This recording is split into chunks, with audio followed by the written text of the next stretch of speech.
He had spent 23 years searching for the girl who gave him half a sandwich. He never expected to find her carrying a silver tray at his own engagement party. Before we continue, where are you watching from? Drop your city in the comments below, and if you believe kindness can change a life forever, make sure to like and subscribe. Now, back to Ethan Romano. The ballroom glittered beneath 3 massive crystal chandeliers imported from Italy. Golden light spilled across polished marble floors while a string quartet played softly from a raised platform near the center of the room. Chicago's elite filled every corner of the Grand Crescent Hotel. Politicians, business owners, philanthropists, people whose names appeared on skyscrapers and hospital wings. Tonight was supposed to be one of the most important nights of Ethan Romano's life. At 34 years old, he had built an empire that stretched across multiple industries. Every person in the room knew his name. Every person in the room wanted something from him. Some wanted partnerships. Some wanted influence. Others simply wanted to stand close enough to power to feel its warmth. Yet Ethan paid attention to none of them. Standing near the front of the ballroom in a tailored black suit, he stared at a woman carrying a tray of champagne flutes through the crowd. She moved quietly between guests, almost invisible despite the sea of designer gowns and expensive jewelry surrounding her. Most people never looked twice at women like her. They accepted the drinks, offered distracted nods, then returned to conversations worth millions of dollars. Ethan couldn't look away, because around her neck hung a simple silver necklace. The chain itself was ordinary, worn from years of use, but attached to it was something that made Ethan's pulse stop cold. A small brass heart no larger than a quarter, dented on one side, scratched near the center. His eyes locked onto it. The room seemed to disappear. The music faded. The conversations became distant echoes. 23 years vanished in an instant. Snow, hunger, a freezing alley, a small pair of hands offering food. Ethan's jaw tightened. Impossible. The brass heart had belonged to a girl named Amara Johnson, a girl he had not seen since childhood, a girl he had searched for in every neighborhood, every city record, every lead his investigators could uncover. A girl who had vanished from his life before he could even thank her properly. Yet there she was, older now, tired around the eyes. A few silver strands hidden among dark curls gathered neatly at the back of her head. Wearing a staff uniform while serving drinks to people who probably earned more in a day than she earned in a month. Ethan watched her stop beside a group of guests. One woman accepted a glass without even making eye contact. Another handed back an empty flute as if Amara were part of the furniture. The woman simply smiled politely and continued working. The same quiet dignity, the same calm strength. Something deep inside Ethan shifted. Across the ballroom, his fiancée was laughing beside her parents near the stage prepared for the evening's announcement. Cameras waited. Reporters waited. The future everyone expected waited. But Ethan could not tear his eyes away from the woman carrying the silver tray. Because after 23 years, he had finally found the girl who once saved a dying boy. And she had absolutely no idea who he was. The brass heart swayed gently against Amara's uniform as she disappeared into the crowd, and Ethan felt his chest tighten with a sensation he had not experienced in years. Hope. Real hope. The kind that arrives without warning and refuses to leave. 23 years earlier, hope had been far more difficult to find. Back then, winter had settled over Chicago like a gray blanket that refused to lift. The wind cut through every layer of clothing Ethan owned, which was not much. He was 11 years old and weighed barely 70 pounds. His jacket had a broken zipper. His sneakers were 2 sizes too small. For 3 days he had survived on little more than crackers and tap water from public restrooms. The city moved around him without noticing. Businessmen hurried past with coffee cups in their hands. Families stepped into warm restaurants glowing with yellow light. Cars rolled by with heaters running and music playing. Nobody looked twice at the skinny boy sitting alone on a bench near a bus stop. Ethan had learned that lesson early. Hungry children became invisible after a while. At first people asked questions. Then they stopped seeing you altogether. The afternoon sky darkened faster than usual as snow began drifting through the air. Ethan pulled his jacket tighter and stared across the street at a small neighborhood grocery store. Customers entered carrying empty bags and left with food. Bread, soup, fruit.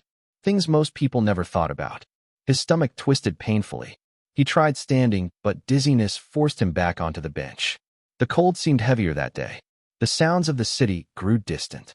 A passing siren, a car horn, footsteps crunching through fresh snow. Everything felt farther away with each passing minute. Ethan lowered his head and closed his eyes. Then he heard a voice. Soft, young, curious. Are you okay? He opened his eyes slowly. Standing a few feet away was a girl about his age. She wore a bright red coat that looked several winters old and carried a paper bag against her chest. Dark curls framed her face beneath a knitted hat. Snowflakes landed on her shoulders as she waited for an answer. Ethan wanted to say yes. Pride told him to, but hunger was stronger. I am fine, he whispered. The girl studied him for a moment. Her eyes moved to his trembling hands, his worn shoes, his pale face. She knew he was lying. Without another word, she sat beside him on the bench. Ethan frowned in confusion. Most people moved away from problems. This girl moved closer. She opened the paper bag and removed half a turkey sandwich wrapped in napkins. It was not much. Just ordinary bread, a slice of cheese, and turkey. Yet to Ethan, it looked like the greatest meal in the world. My name is Amara, she said quietly. You should eat this. Ethan stared at the sandwich, then at her, then back at the sandwich again. What about you, he asked. Amara smiled. I already had lunch. It was a simple answer. Too simple. Years later, Ethan would realize she had probably been hungry too. But on that snowy afternoon, all he knew was that a stranger had chosen kindness when she had every reason to keep walking. And sometimes a single act of kindness is enough to change the direction of an entire life. The sandwich disappeared faster than Ethan intended, and embarrassment immediately followed. He had promised himself he would eat slowly, with dignity, but hunger ignored pride. Amara pretended not to notice. Instead, she looked out toward the street where snow continued falling in soft white sheets beneath the glow of traffic lights. For several minutes, neither child spoke. The city carried on around them. A bus stopped and pulled away. People hurried home from work. Somewhere nearby, Christmas music drifted from a shop radio. Ethan wiped his hands on his worn jeans and glanced at the paper bag still resting in Amara's lap. Thank you, he said quietly. The words felt too small for what she had done. Amara smiled. You are welcome. Ethan studied her for a moment. She looked ordinary. No expensive clothes. No wealthy parents waiting in a luxury car. Just a girl sitting on a cold bench after school. Yet somehow she had done something no one else had done all week. She had stopped. She had noticed. She had cared. Why did you help me, he asked. Amara shrugged. Because you looked like you needed help. The simplicity of the answer surprised him. No speech. No lecture. No expectation of getting something in return. Just kindness. The kind that seemed rare even then. A gust of wind swept through the street, causing Amara to pull her coat tighter around herself. As she did, a small brass heart hanging from a silver chain slipped from beneath her scarf. Ethan noticed it immediately. The heart looked old and slightly damaged. One side was dented as though it had been dropped years earlier. Amara caught him staring and touched the necklace instinctively. My mom gave it to me, she explained. She says it is not worth any money, but it reminds her that people should always leave room in their hearts for someone else. Ethan nodded slowly. He did not fully understand the words then, but he remembered them. Every single one. The afternoon light began fading into evening. Streetlights flickered on. Amara checked an old watch on her wrist and frowned. I should go home before my mother worries. Ethan felt an unexpected sense of panic. He did not want her to leave. Not because of the food. Because for the first time in a long time, he did not feel alone. Wait, he blurted. Amara paused. Ethan searched for something meaningful to say, something worthy of the moment. But he was 11 years old, cold, hungry, and exhausted. All he had were dreams. Dreams of becoming someone important someday. Someone who would never have to worry about food or shelter again. Someone strong enough to help others the way she had helped him. Finally, he pointed toward the skyline visible in the distance. The tallest buildings stood like shining giants against the darkening sky. One day I am going to be rich, he said with complete seriousness. Amara laughed softly, not in a cruel way, but with the warmth of someone hearing an impossible dream. Ethan straightened his shoulders. I mean it. Okay, she said, still smiling. I believe you. Ethan hesitated for only a second before making a promise that would follow him for the next 23 years. When I become rich, I am going to marry you. For a moment, Amara simply stared at him. Then her laughter echoed through the snowy evening, bright and genuine. Yet neither child knew that fate had quietly stopped to listen. Amara's laughter stayed with Ethan long after she disappeared down the sidewalk and around the corner. For a few seconds he remained on the bench staring at the place where she had been standing, as if she might suddenly return. Snow continued falling, covering footprints almost as quickly as they appeared. The city looked softer beneath the white blanket, quieter somehow. Ethan touched the napkin still folded in his pocket from the sandwich she had shared. It was a small thing, meaningless to anyone else. Yet he could not bring himself to throw it away. For the first time in months, the future felt possible. Not easy, not certain, but possible. 20 minutes later, flashing lights appeared at the far end of the street. A volunteer outreach van pulled alongside the curb. One of the workers stepped out and approached him carefully. Ethan had seen them before. They helped homeless families find temporary shelter during severe weather. Usually he avoided attention. That night he did not. Maybe it was the food. Maybe it was exhaustion. Or maybe it was because one kind stranger had reminded him that not every person in the world walked past suffering without stopping. The worker offered a warm blanket and a cup of hot chocolate. Ethan accepted both. As he climbed into the van, he glanced back one last time toward the direction Amara had gone. He never imagined it would be the last time he saw her for decades. Across town, Amara pushed open the door to a small apartment above a laundromat. The smell of detergent filled the narrow hallway. Her mother stood at the stove stirring a pot of soup while old jazz music played softly from a radio near the window. "You are late," her mother said, though her voice carried more concern than criticism. Amara removed her coat and sat at the kitchen table. "I met someone today." Her mother smiled. "A friend." Amara thought about the skinny boy on the bench. The determination in his eyes. The way he had spoken about becoming rich as if he had already decided it would happen. Then she remembered the promise and laughed again. Something like that. Her mother raised an eyebrow. "That sounds interesting." Amara shook her head. "He is just a boy." Yet later that night, as she prepared for bed, she found herself wondering whether he had reached somewhere warm, whether he had enough to eat, whether he truly believed those impossible dreams. Days became weeks. Winter slowly gave way to spring. Life moved forward the way it always does. Bills had to be paid. School assignments had to be finished.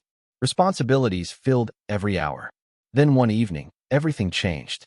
Amara came home to find cardboard boxes stacked throughout the apartment. Her mother sat quietly at the kitchen table holding an envelope. A new job opportunity had appeared unexpectedly in Milwaukee, nearly 90 miles away. Better pay, better housing, a chance for a fresh start. The decision had already been made. They would leave in less than a week. Amara looked around the apartment she had known her entire life and felt her chest tighten. That night, she stood by her bedroom window watching the city lights shimmer beyond the glass. Somewhere out there was a boy with impossible dreams. A boy whose name she barely knew. A boy she would probably never see again. Neither of them realized that fate was quietly pulling them on separate roads, only to spend the next 23 years guiding those roads back toward each other. Years passed the way seasons always do, quietly at first, and then all at once. Ethan never forgot the girl with the red coat. He tried to. Life demanded his attention. School, work, survival, opportunity. Yet whenever he thought about the turning points that shaped his future, his mind always returned to that snowy afternoon and the sandwich that had arrived when he needed it most. By 16, he was working every job he could find, delivering packages, cleaning warehouses, stocking shelves during overnight shifts. While other teenagers spent weekends at movies or football games, Ethan spent his learning how the world worked. He watched successful people closely. He listened more than he spoke. He noticed patterns. Most importantly, he never forgot what it felt like to be ignored. Years later, when business opportunities began appearing, Ethan was ready for them. One investment became two. Two became 10. Partnerships expanded. Companies grew. The frightened boy sitting on a frozen bench slowly disappeared behind tailored suits and boardroom meetings. Yet one thing never changed. Every few years, he searched for Amara Johnson. The first search happened when he turned 18 and finally had enough money to hire a private investigator. The results were disappointing. Her family had left Chicago. Records were incomplete. No forwarding address existed. The trail ended almost immediately. Ethan searched again at 22. Again at 26. Again at 30. Each search produced fragments. Old school registrations. Expired apartment leases. Former employers who barely remembered her. It was as though she had been scattered across the country by the wind. Sometimes Ethan wondered if he had imagined the entire encounter. Then he would open a small wooden box kept inside his office safe. Inside rested the napkin from that winter afternoon, carefully preserved, faded with age. Proof that she had been real.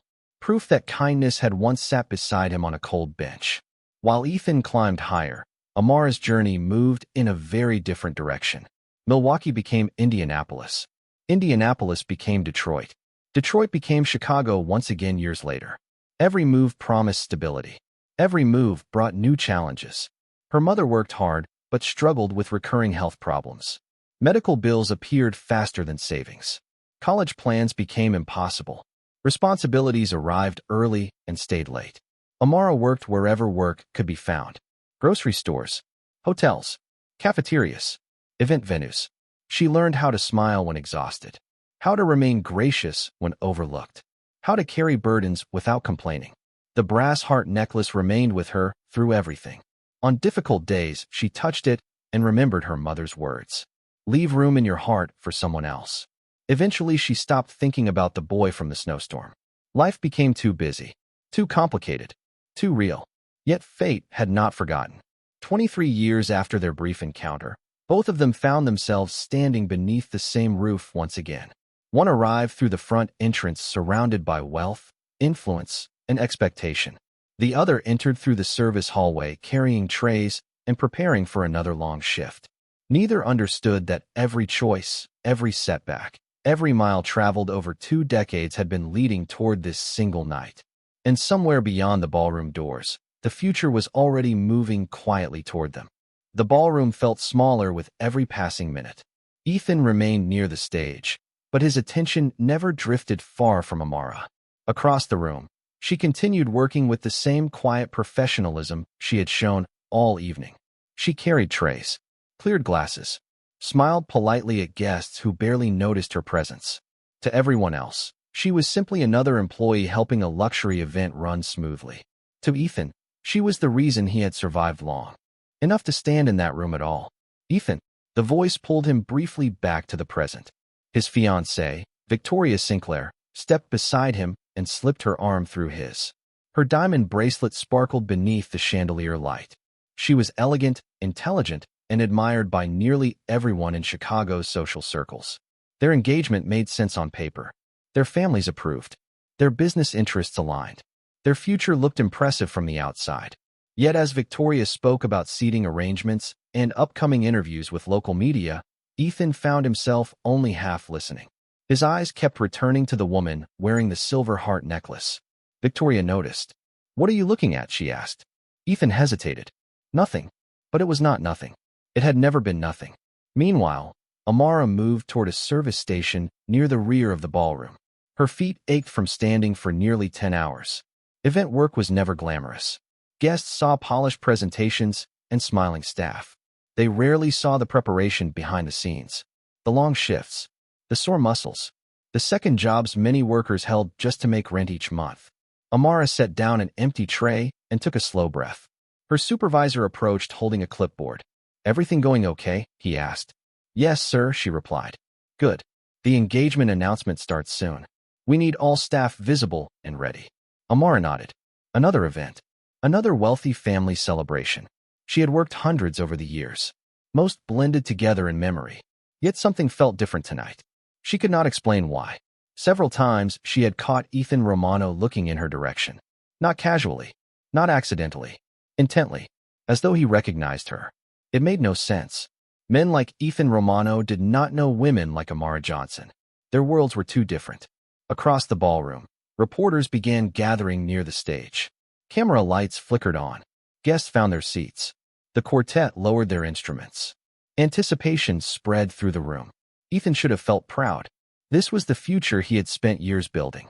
Success, respect, influence, everything he once dreamed about while sitting hungry on a frozen bench. Yet standing there now, he felt strangely unsettled. Because for 23 years he had imagined what he would say if he ever found Amara again. He had rehearsed the conversation countless times. Thank you. You saved my life. I never forgot you. But now that she stood only 50 feet away, none of those words seemed sufficient. Some debts could not be measured in dollars. Some acts of kindness became too important for simple gratitude. Ethan reached into the inside pocket of his jacket and touched the small folded napkin he still carried after all these years. The paper had become fragile with age, yet he never traveled without it. A reminder of where he came from. A reminder of who had helped him when nobody else would. As applause suddenly erupted near the stage and Victoria prepared to address the crowd, Ethan looked toward Amara once more. Fate had finally reunited them. The only question now was whether she would remember the boy he used to be. Victoria stepped onto the stage to a wave of applause, her smile polished and confident beneath the chandelier light. Cameras turned toward her instantly. Guests straightened in their seats. Waitstaff quietly moved to the edges of the ballroom as the evening's main announcement began. Amara joined the other employees near a service station along the back wall. From there she could see everything without truly being seen. It was a position she knew well. Victoria thanked family members, business partners, and friends for attending. She spoke elegantly about the future, about partnership, about building a legacy together. Every few sentences the audience rewarded her with warm applause. Ethan stood beside her, looking every bit the powerful man the city believed him to be. Yet his attention drifted repeatedly toward the back of the room. Toward Amara. Victoria noticed again. This time she did not ignore it. As the formal speech ended, servers were instructed to distribute champagne for a celebratory toast. Amara lifted a silver tray and carefully entered the crowd. Crystal glasses reflected golden light as she moved between tables. Most guests accepted their drinks without acknowledging her. She expected nothing different. Then she reached the table where Victoria's parents sat, with several prominent donors and socialites. Victoria herself had stepped down from the stage and joined them. Amara offered a polite smile and extended the tray. One woman selected a glass and immediately frowned. This champagne is not cold enough. Amara remained calm. I am sorry, ma'am. I can bring another glass right away. Before she could leave, Victoria glanced toward her necklace. Interesting jewelry choice for a formal event. The comment sounded harmless at first. Several guests looked toward the brass heart hanging from the silver chain. Amara instinctively touched it. It belonged to my mother, she said softly. Victoria offered a thin smile. Sentimental. I suppose some people need reminders of where they came from. A few guests laughed politely. The kind of laughter that followed status rather than humor. Amara lowered her eyes. She had encountered comments like this before.